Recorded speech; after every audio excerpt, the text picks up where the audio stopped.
Impact Kids. Hai kids, ketemu lagi sama Kak Eli pada pagi hari ini. Nah, sebelum hari ini kita beraktivitas, kita mau merenungkan firman Tuhan dulu sebagai satu kekuatan untuk memulai hari ini. Makanya kita merenungkan firman Tuhan dulu supaya kita terus dalam istilahnya lindungan firman Tuhan agar kita tahu apa yang harus kita lakukan pada hari ini. Nah, tapi sebelumnya mari kita berdoa untuk siapkan hati mendengarkan renungan kita pada pagi hari ini. Yuk kita berdoa. Tuhan Yesus, kami ucap syukur Kau telah memberkati kami dengan tidur yang baik. Kami boleh beristirahat dengan baik. Kiranya Tuhan yang memberkati kami, Tuhan, agar hari ini kami boleh memulai hari kami dengan merenungkan firman Tuhan. Dan kiranya Tuhan yang terus berkati kami, bantu kami untuk duduk diam mendengarkan kebenaran firman Tuhan, agar kami boleh tahu apa isi hati Tuhan, apa yang harus kami lakukan. Di dalam nama Tuhan Yesus kami berdoa. Amin. Wah, sekarang Kak Eli lagi di mana? Oh, ini kayak di angkasa ya. Kalau yang senang main game pasti tahu ini latar belakangnya. Di belakang ini adalah dari game. Ya, game Among Us. Kita mau ngomongin tentang imposter. Mungkin buat adik-adik ada yang tanya, apa sih itu Among Us? Apa itu imposter? Yaitu ini tentang game yang lagi sempat booming. Tentang ada penyusup. Di antara orang kru yang ada di pesawat antariksa, di situ ada satu penyusup yang tugasnya adalah menghancurkan misi atau malah membunuh beberapa tim yang ada di dalamnya. Kita harus waspada, ternyata yang namanya imposter atau penyusup itu bukan hanya ada di game loh. Di gereja pun, di antara murid-murid Tuhan pun ada penyusup. Wah, gimana dong? Bahaya? Tenang.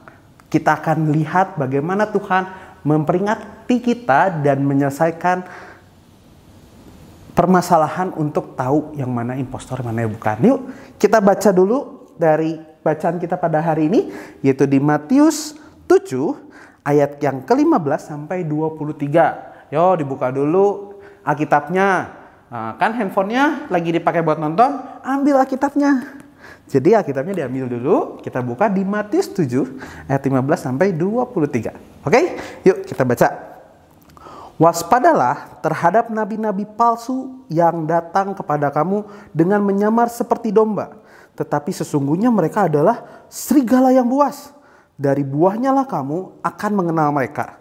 Dapatkah orang memetik buah anggur dari semak duri atau buah ara dari rumput duri? Demikianlah setiap pohon yang baik menghasilkan buah yang baik. Setiap pohon yang tidak baik menghasilkan buah yang tidak baik. Tidak mungkin pohon yang baik itu menghasilkan buah yang tidak baik. Ataupun pohon yang tidak baik itu menghasilkan buah yang baik. Dan setiap pohon yang tidak menghasilkan buah yang baik pasti ditebang dan dibuang ke dalam api. Jadi dari buahnya lah kamu akan mengenal mereka.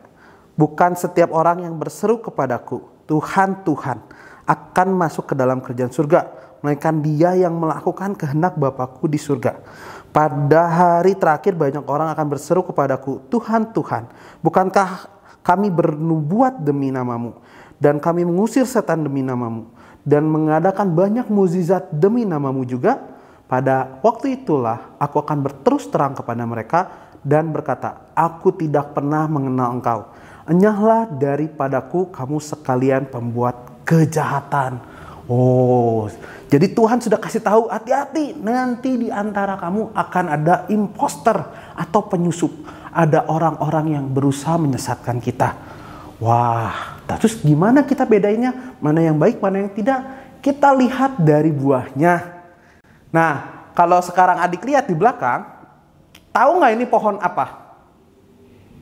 Pasti nggak tahu ya. Karena kita nggak tahu ini pohon apa, cuman pohon aja. Coba kita lihat lebih dekat.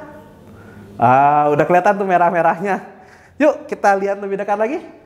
Oh, udah tahu kan ini pohon apa? Ini adalah pohon rambutan. Nah, seperti itu bagaimana kita membedakan mana yang benar murid Tuhan, mana yang tidak. Kita lihat dari buah yang dihasilkan dalam kehidupannya. Apakah dia berbicara yang baik? Apakah dia orang yang jujur? Apakah dia orang yang bisa mengendalikan diri? Yang sabar, penuh kasih? Kalau kita baca di Galatia, kita akan menemukan yang namanya buah roh. Buah itu akan timbul dalam kita. Sabar, kasih, sukacita, damai sejahtera, pengendalian diri. Semua itu harus ada di dalam murid Tuhan. Dan apa yang membedakan kita dengan para penyusup? Penyusup itu mungkin saja akan melakukan banyak mukjizat. Kalau di Alkitab dibilang ada yang bernubuat, ada yang menyembuhkan orang, ada yang membuat mukjizat, ada mengusir setan demi nama Tuhan. Tapi Tuhan berkata, aku tidak mengenal engkau. Kenapa?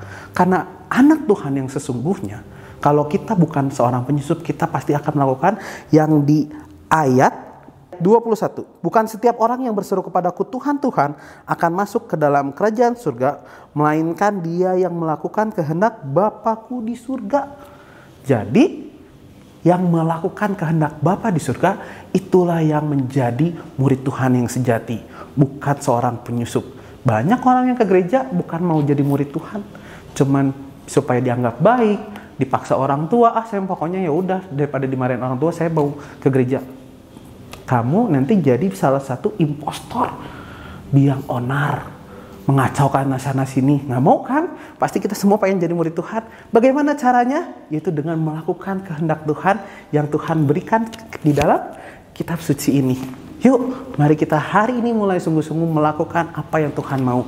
Ya, mari kita sama-sama berkomitmen hari ini melakukan kehendak Bapa, agar ketika Tuhan datang, Dia akan berkata, mari masuk hambaku yang setia.